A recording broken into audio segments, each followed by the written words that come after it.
Hello everybody, I'm going to show you a little bit about how to make a fathead dough recipe that's got a nice chewy yeasty flavor and texture. A fathead dough is made from mozzarella cheese, cream cheese, almond flour, and eggs, and it's usually leavened with baking powder. I also add to this recipe a little bit of yeast for the flavor. It may or may not add some leavening. Melt the yeast in a little bit of half and half. You could use heavy cream or you could use milk. And in this recipe, to add a little bit of chewiness and the texture, I put vital wheat gluten in there. If you have a gluten allergy or a problem with gluten, don't need to add this product. It's just a slight addition in texture, and it does add a little bit of carbs. I'm only going to use a small amount, but it will add about 6 total carbs to the entire recipe. We're going to get about 8 rolls out of this, and each roll is going to have about 2 net carbs versus a standard dinner roll that might have 24 to 30 net carbs. So pretty healthy low carb option. To set up the yeast flavor, we're going to use about 1/4 cup of half and half. And I'm just going to heat it up a little bit so that I can dissolve the yeast into that. So I'm going to get this warmed up.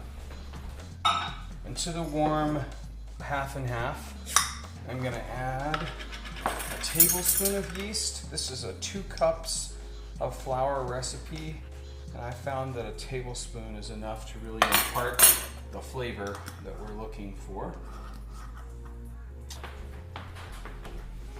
And into that warm half and half, you can just kind of stir that in.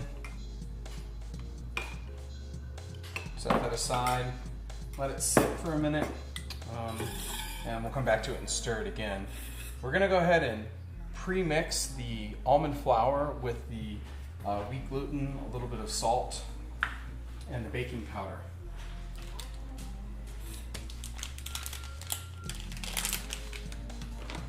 So we're going to do 2 cups of almond flour,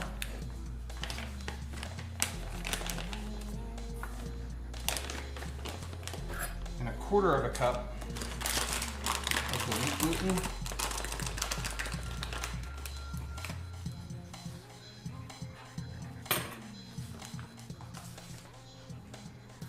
and 2 teaspoons of the baking powder.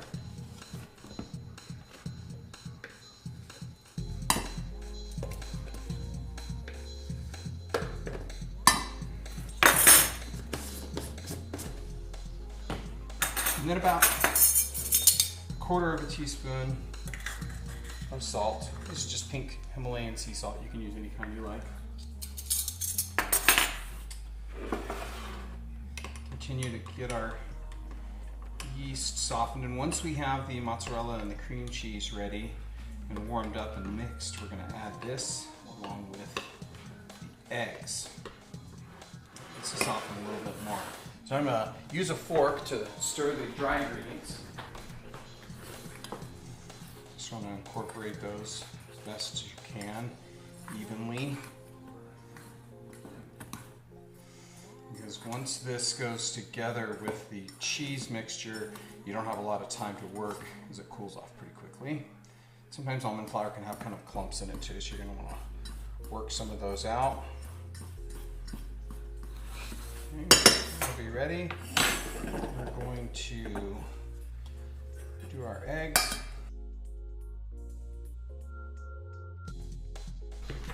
Just beat those lightly. We're going to get mixed quite a bit as you're mixing it into the cheese mixture later.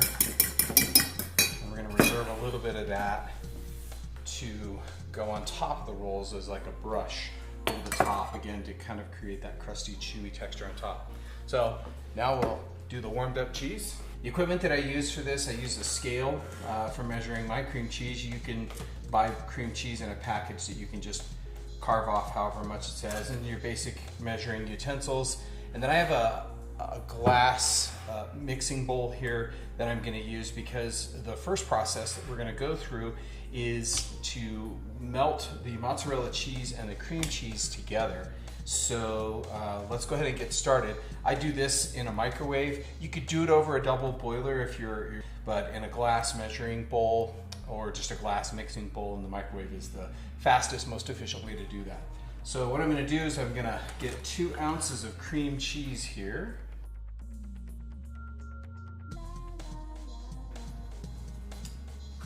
And I'm going to put in there 2 cups of shredded mozzarella.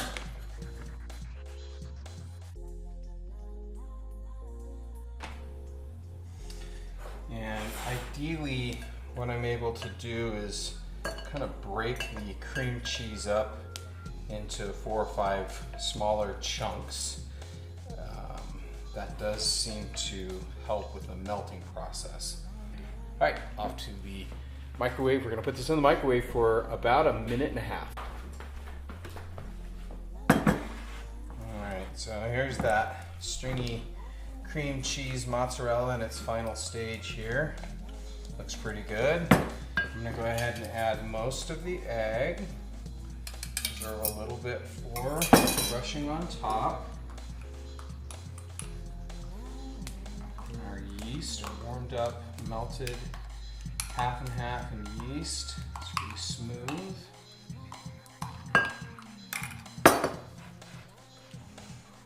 First, you're going to get the egg and cheese incorporated, and it is going to require the flour to really bring everything together. So don't be afraid when you see you've got this mixture where the egg and the cheeses are all separated. As you add these dry ingredients, it's going to act as a binder. It's going to bring those together, soak that egg up. And this does take a good bit of forearm strength to incorporate these. And again, you could do this with like a KitchenAid mixer, but I find that if you need to, you can warm this back up. But if you work quickly, you can get these ingredients incorporated, and you can already see kind of a stringy, chewy, kind of glutinous texture. And it smells wonderful because the yeast is in there now, and it really does smell like pizza dough or fresh bread dough. That yeasty flavor coming from it. And what we want to see is no more mozzarella. I want to be able to incorporate this until it's got a very homogeneous appearance. You're not seeing any yellow spots from the egg.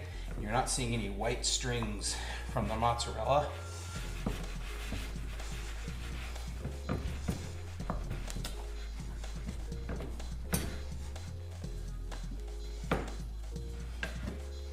All right. It's very, very sticky. And so we're going to use a silicone mat on our baking sheet. The oven's nice and hot, 425 degrees, ready to receive our bread. I've done this in hoagies, I've done it in dinner rolls, which is what I'm going to do today. It'll take either shape. So, cookie sheet, the silicone mat, and I like to get a little bit of oil on my hands. Really seems to help the formation of this, because again, it is very, very sticky, and you are going to need to handle it to get it into the shapes you want.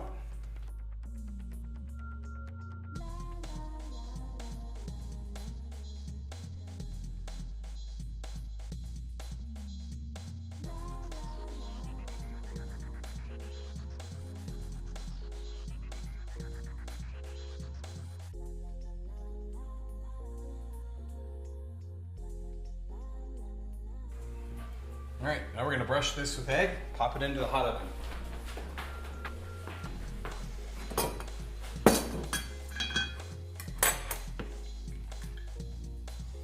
Give each one a nice liberal coat of egg wash.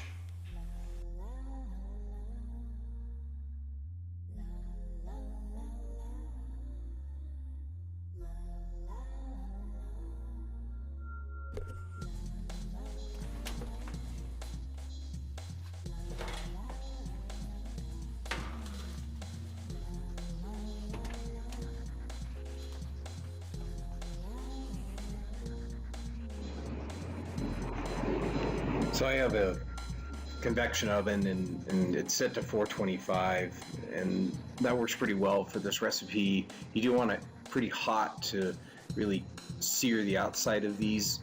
I've read some recipes where you can actually use a steam method and spray the sides of the oven with a spritzer of water to initiate that process of kind of cauterizing the outside of the bread loaves. I've also played around with scoring marks on the top of them, especially when you make hoagies down the center, to allow them to expand a little bit. And so if you're not using a convection oven, consider you're going to want to turn your temperature up a little bit. But I wouldn't go much more than 425. If you do this with 6 portions, which often when I make bagels I need to go down to 6, you may need a little bit longer than 10 minutes, maybe closer to 12. But when it's broken up into 8, you're going to go about 8 to 10 minutes depending on your oven. It's pretty obvious though, just keep an eye on them and look for that coloration.